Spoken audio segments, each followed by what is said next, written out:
Hello folks, and welcome to the channel, or welcome back. And in this episode we're going to look at the CAN bus protocol itself. In the previous episodes we have looked at the CAN bus, the physical aspects, the cabling and how it's all cabled up, the two wires that are twisted together. In part number 2 we looked on the electrical levels on the CAN bus and how you can verify all that. But now it's time to talk about the protocol itself. I will take you through a couple of theoretical slides, the frame structure, what every bit does, and then I will show you all this on a breadboard where I have a simulated CAN bus with a CAN bus controller on it.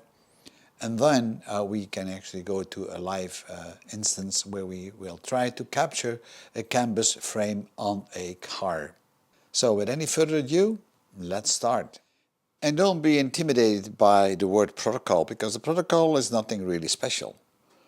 Think about a classroom where the teacher is in the front and the teacher is broadcasting his lesson amongst the students, and the students are all listening. They don't say anything. When the student does not understand something, he will put his hand up. And then the teacher will address the student, and then he will ask the question, what did you not understand? And then the teacher will repeat what he was saying before so that the student will understand. Another way around, you could see it like the teacher is in the front of the classroom and he is broadcasting again a question to all the students. Now the students, if they were all to answer at the same time, then nobody would even understand what they were saying. So therefore students don't do this. We have an agreement, we have a standard whereby the students will put their hand up, and then the teacher will elect one of the students to answer the question. And he will call the student by name, and then the student will provide the answer to the question. If the teacher did not understood the answer, then he will say, could you repeat, could you further explain? So all this is a way we behave. It is what we call an agreement. It is what we call a protocol. And the CAN bus protocol is exactly the same. It is a standard on which we all have agreed to communicate over. On the CAN bus, every CAN controller can talk at any given time. However, not all at the same time. And therefore, we need the protocol, and the protocol we are referring to is the ISO 11898-2AB, because that's the most common standard there is. There are other buses in cars, which I have explained in episode number 2, but we are focusing here on the CAN bus. So let's start looking at the basic principles of the CAN bus protocol. So I'm going to give you a small example on how we are going to pass a RPM message from one controller to two different controllers. So we would have our engine control unit, we have our transmission control unit, and we have our instrument control unit. Now the engine control unit has an embedded CAN controller, just like the TCU and the ICU. The CAN controllers are all interconnected with a CAN high wire and a CAN low wire in a bus structure, and the buses are terminated at both sides on the ECU and the ICU with a 120 ohms resistor. If the ECU wants to send a message to the TCU and the ICU, telling them that the engine is running at 800 RPMs, because that might be important for the instrument cluster to identify the RPMs on a gauge or a dial, and maybe the transmission control unit also is interested in the RPMs because it may have to do certain switching on the gears. The engine control unit is not able to send this message directly to the transmission control or the ICU. It has to pass it to a CAN controller, its own CAN controller. And the CAN controller will take the message and embed it into what we call a CAN frame. Now you see the 0101 and then the 110. These are just indicators. They are not real figures, just to show you that there is a CAN header and a trailer on a CAN frame, and in the middle we have the actual message. Now the message is then transmitted across the CAN bus in a broadcast way. So in other words, every CAN device on the bus will receive that CAN message, and it will actually extract the message out of the CAN frame and then pass it along to its own transmission control unit or instrument control unit. And now those units know exactly that the RPM is 800 RPMs. Now it might very well be that they are not interested in it. But that doesn't matter because that's going to be in an aspect of the messaging and the handshake that is happening on the higher levels on the messaging, which is not part of the CAN control part. So now we know that there are different CAN frame types. The first one that we need to talk about is the data frame, and we just looked on that. But also we have what we call a remote request frame, and that happens when there is a request for data from another node. Now the remote request frame does not have a data field. And when I say data field, I refer to the field where the message is placed. But don't worry about it, we come back to this later. There is also something what we call an error frame. So whenever any of the nodes on the canvas is detecting an error, be it a CRC error or not, and don't worry about this, we'll cover this later, it's going to send an error frame. And then finally, we have what we call an overload frame. This is to prevent message overload on the canvas. So these are the ones we're going to dig into deeper in the next part of this video. So what have we learned so far? Well, we learned that the electronic control units exchange messages over the canvas. And that could be an ECU, could be a TCU, could be an instrument cluster, it could even be your ABS, whatever CAN device it is, it's going to exchange that over the canvas. The CAN controller is embedded in the electronics control unit, and it embeds the message in a CAN data format. The data frame is broadcasted over the CAN high and CAN low wires. These are two wires, that's the bus, and all CAN connected devices receive the CAN data frame. And all CAN connected devices extract the message and pass it to the electronic control unit. There are 4 CAN bus frame types. But don't be confused, because the CAN bus is not aware of the actual messages themselves. It is just an envelope we're using. We call this the CAN bus frame. And let me give you another example. Think about the postal office. If you're writing a letter, and it doesn't matter in what language you write it, and it doesn't matter what topic it is, you're writing it on a piece of paper, you fold the paper together, and then you stick it into an envelope. And on the envelope, well, there we have a standard. We have a place for the to address, we have a place for the from address, we have a place for the postal stamp, and the letter could be an express letter, the letter could be by ear, the letter could be registered, or any combination thereof.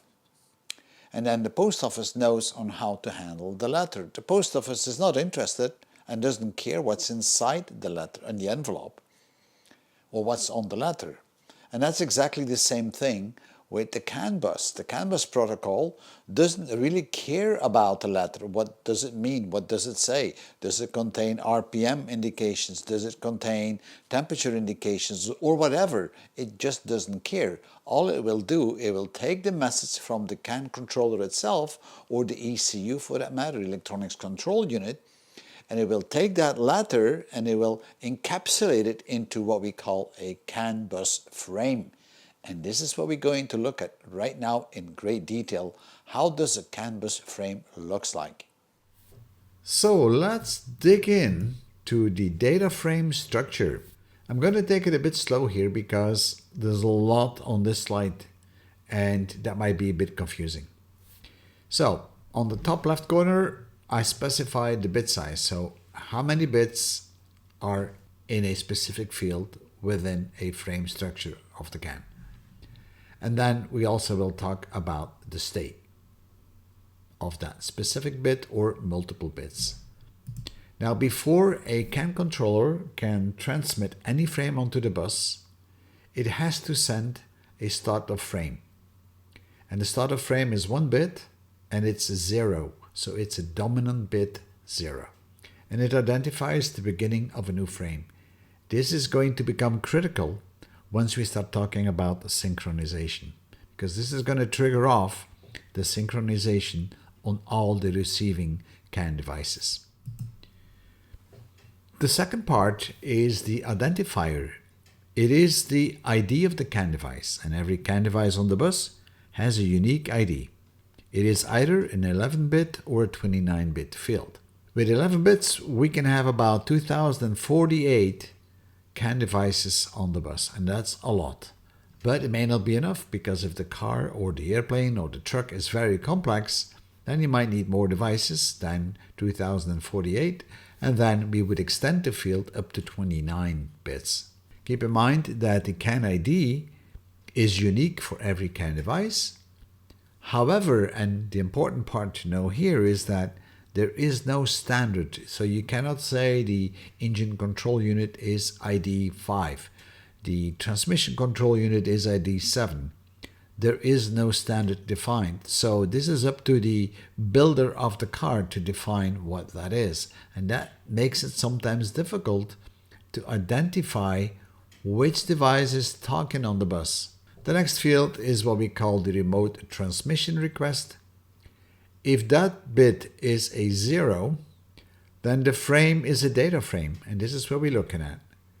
If that bit is a 1, the frame is a request for data. So basically, a other node is requesting for data.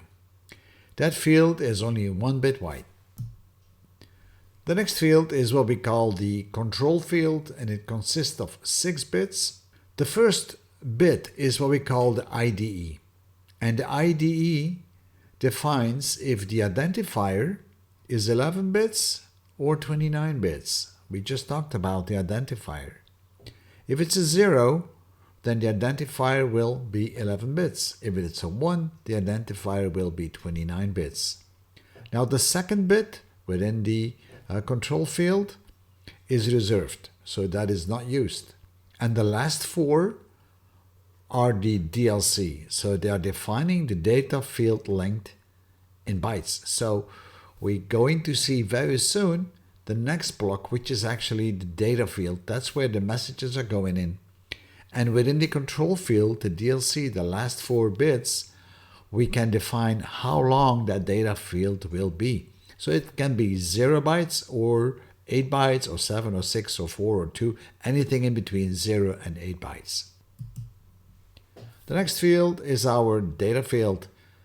And the data field contains the controller's message. That's the message that the electronics controller wants to send to everybody else.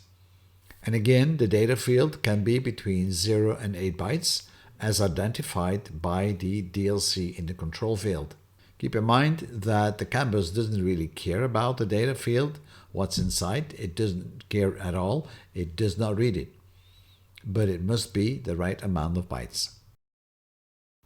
And then finally, we have what we call a cyclic redundancy check, or CRC.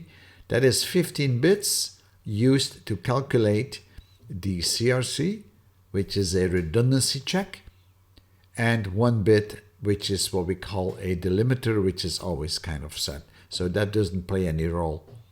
We'll dig deeper into the cyclic redundancy check, but in essence, we are going to divide the length of the fields in front of it, and there will be a remainder, and that remainder will be placed in the CRC, and the receiving node will actually recalculate this. It will use the same polynomial to do the calculation on all the bits in front, and then it will check that its newly computed result is exactly the same as what was actually in the CRC field. But don't worry about this now, we'll talk about this later. This is very important because this is going to ensure data integrity. The next bit is what we call the acknowledgement field, or the ACK. This bit is going to be set to 0 by receiving nodes confirming the message is received correctly. And the second bit in there is what we call delimiter, so not used.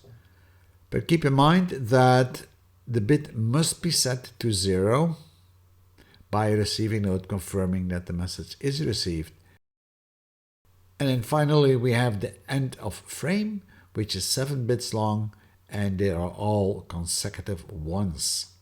And then finally, which is not really part of the frame as such, but there has to be an idle time between the next one who's going to talk. And this is what we call the interframe space.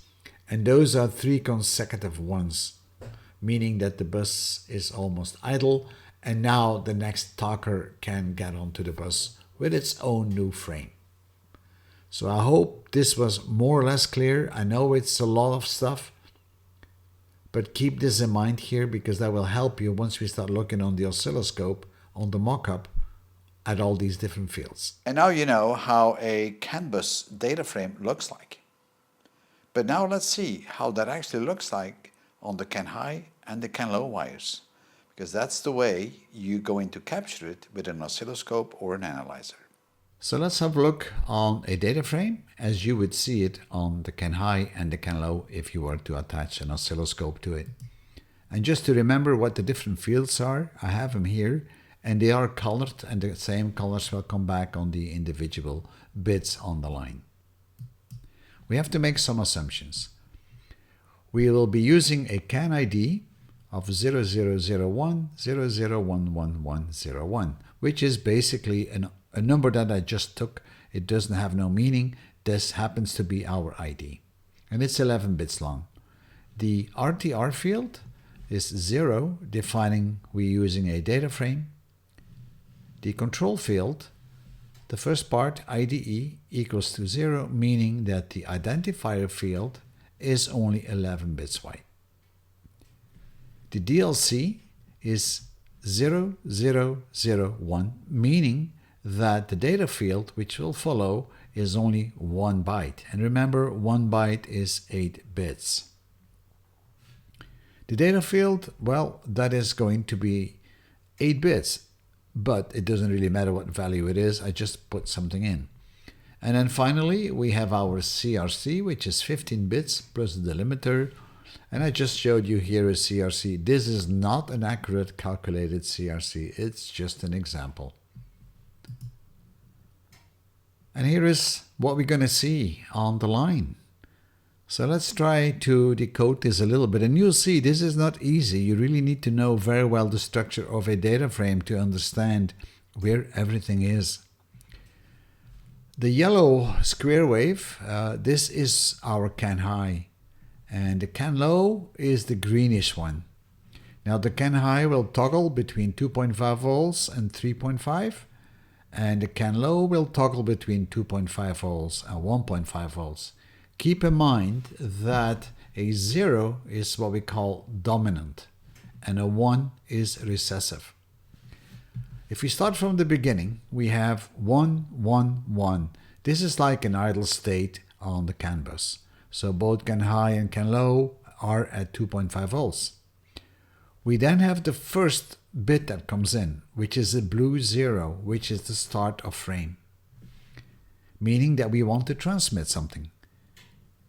The CAN high shoots up to 3.5 volts, the CAN low shoots down to 1.5 volts. The next 11 bits are our identifier, and you can see as soon as we have a 1 in the identifier, CAN high is dropping back to 2.5, and so is CAN low is going back up to 2.5 volts. And a 0 is just the opposite as we've seen before. So once we have passed all the identifiers, we're now ending up on the RTR. And the RTR is a 0, meaning that we are using a data frame. And again, CAN high shoots to 3.5 and CAN low shoots to 1.5. The next bit is part of the control frame, and it is identified as 0, meaning that we're using a 11-bit identifier, and then we just continue rolling along with all the bits as I explained before. The ones with the mark underneath are the ones that are delimiters or not used. So the control field was set to 001, which means 1 byte, which is the DLC part, and then you can actually see the data field, which I filled out as 0101101. And again, you can see CAN high being at 3.5 volts for a 0 and CAN low being at 1.5 volts. So it's basically always the same kind of repetition. And then we see further down the CRC value in gray, and it runs all the way through, which is 15 bits plus a delimiter. And then finally, we're ending up on the ACK, which is a 1, and a delimiter. We have then the 7 bits for the end of frame, and then we have the interframe bit time. Now, what I deliberately not show is a sequence of multiple zeros and ones, so more than 5, because at that moment in time, we will do bit stuffing, and bit stuffing is basically a violation in the coding. And the reason for that is we need to maintain synchronization, but I will explain you that later once we start talking about the synchronization. So hopefully this was a bit clear, and as you can see, decoding a trace on an oscilloscope is not going to be all that easy if you do not fully understand what the complete data structure is. And if you don't know what the identifier is, because we might not know that, and it might even be more difficult to identify what does the data field mean. Is it RPM? Is it a temperature? Whatever it is. For that, you have to have the specifics of the builder of that car. So far, we have looked in theory on how that frame looks like. So let's plug up an OD-BD2 plug onto the Mini and see what it gives us. And pin 6 is the CAN high, and pin 14 is the pin low, and pins 4 and 5 are ground. Another good solution to record your CAN high and CAN low signals on your CAN bus is using a 4-channel signal recorder, and this is a very cheap one from Velleman. Unfortunately, it only works at Windows, and I don't run Windows, but I've used it before. And you can clip on these clips on your CAN high and CAN low, and then the ground on the black one. And then you can record all this on the screen on a PC, which will make it a lot easier to diagnose what the problem is in a after mode. You probably can see on the back here all the different things you can see in the waveforms, so this works pretty well. I hooked up the oscilloscope to the OBD2 plug underneath the dashboard, and I took out the CAN high and the CAN low pins towards the scope on probe 1 and probe 2.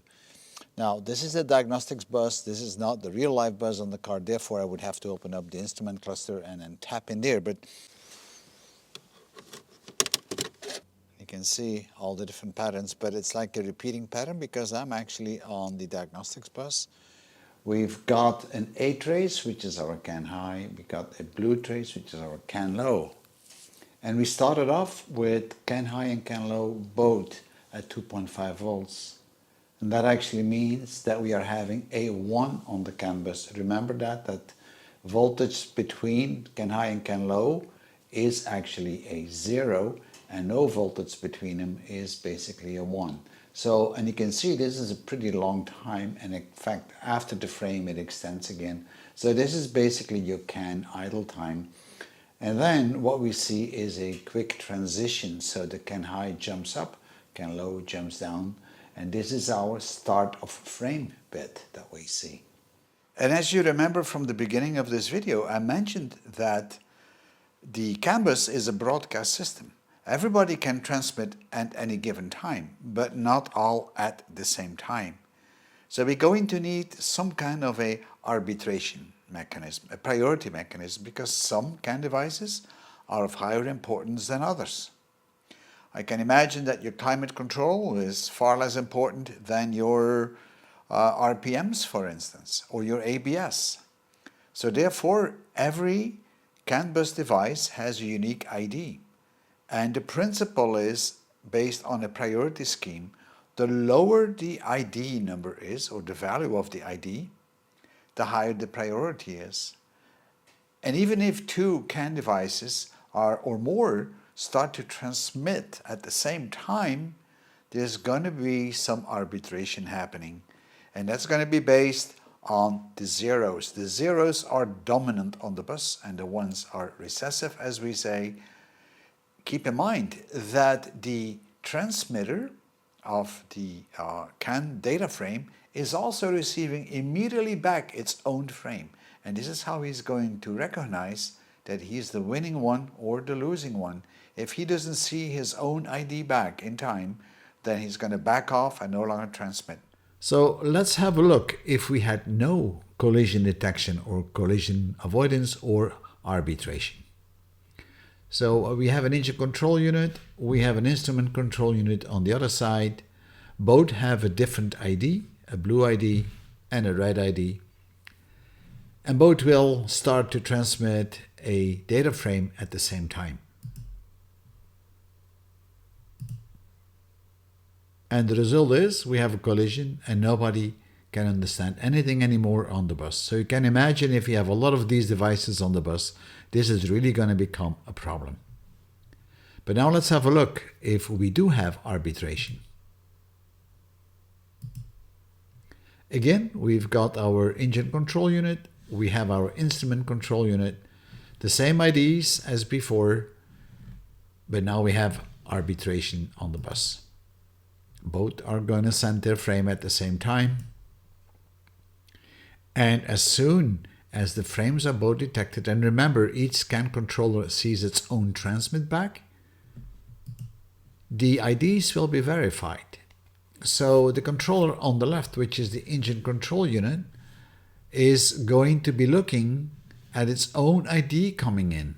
And the instrument controller unit is going to be looking at its own ID coming in. And remember, a 0 is dominant and a 1 is recessive.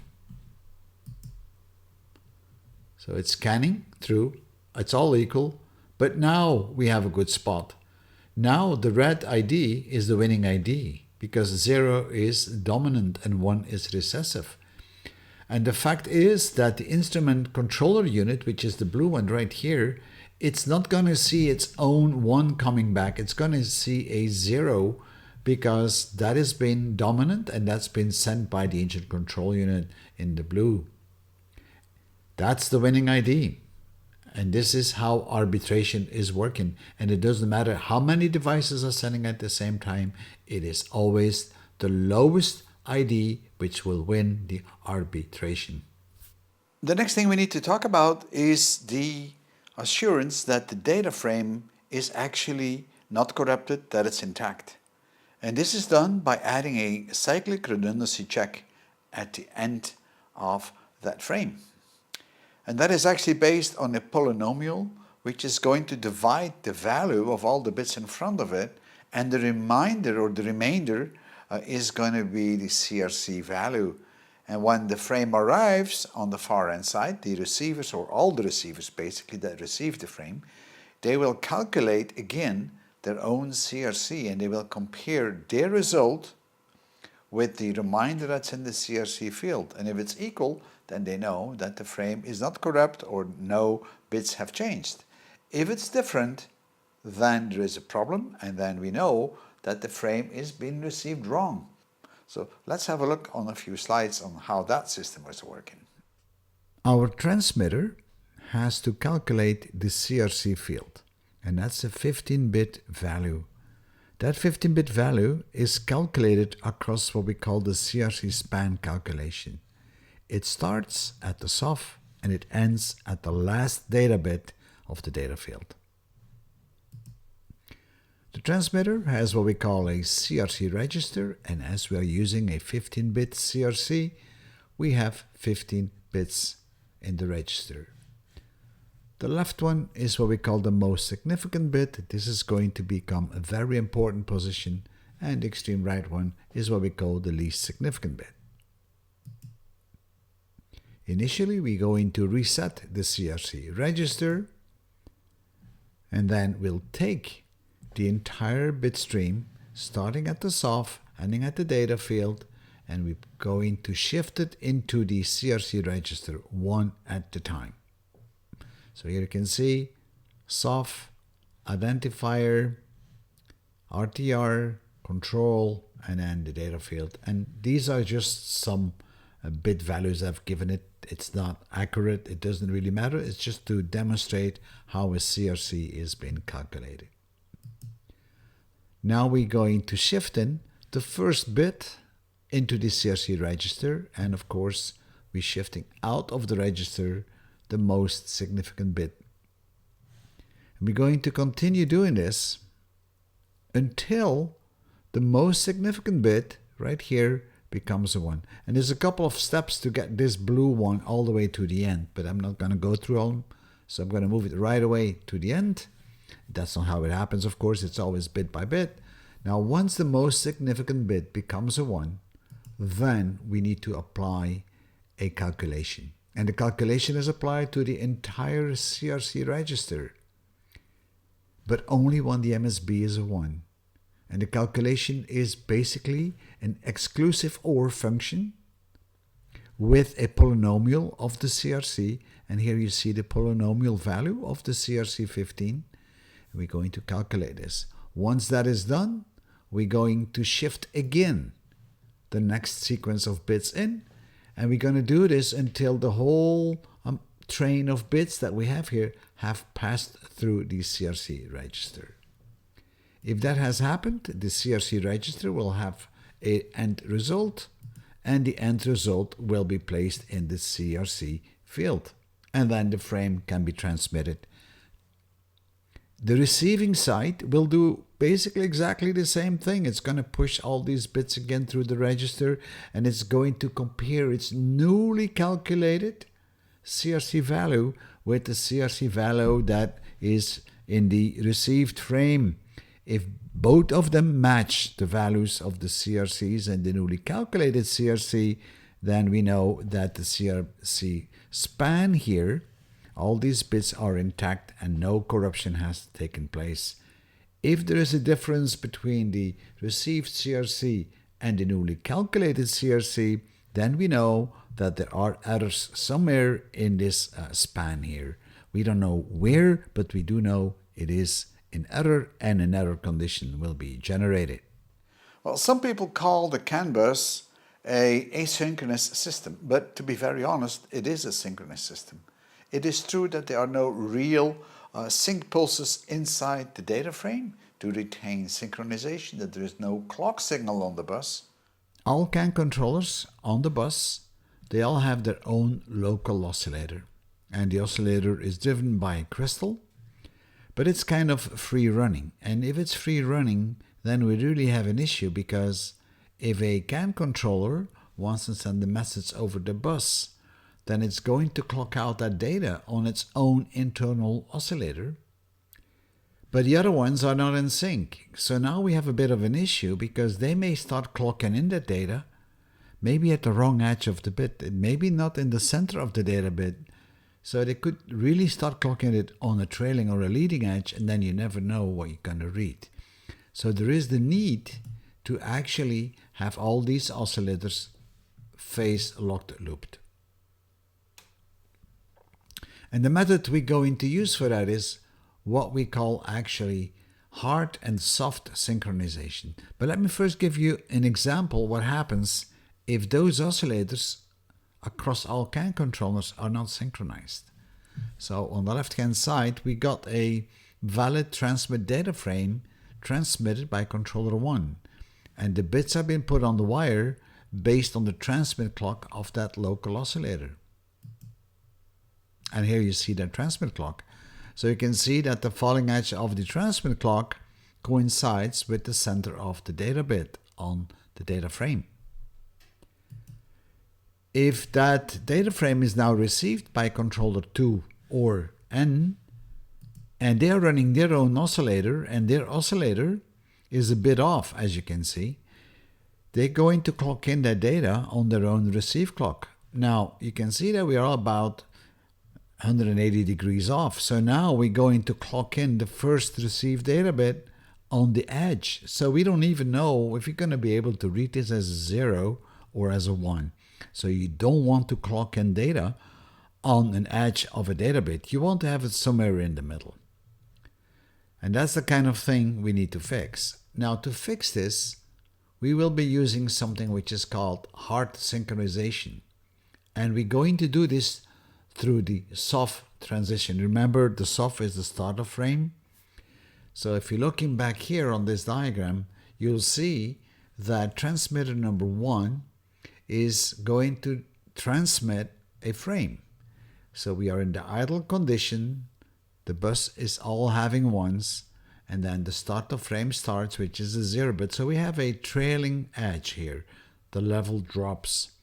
That trailing edge is an indication for all the other controllers, because they will detect the start of frame. They will see the transition from a 1 to a 0, and that's going to trigger off the PLL, and it's going to synchronize the oscillator so that their receive clocks are in sync with the new frame which is on the bus. And this is going to happen each time there is a frame initiated on the bus. So every soft, no matter from which controller it comes, will kick off a hard synchronization of the oscillator. So all the oscillators start to run now in sync. But there is another problem. These frames, they are fairly long, let's say. The controllers, they can have some issues with being a bit slower.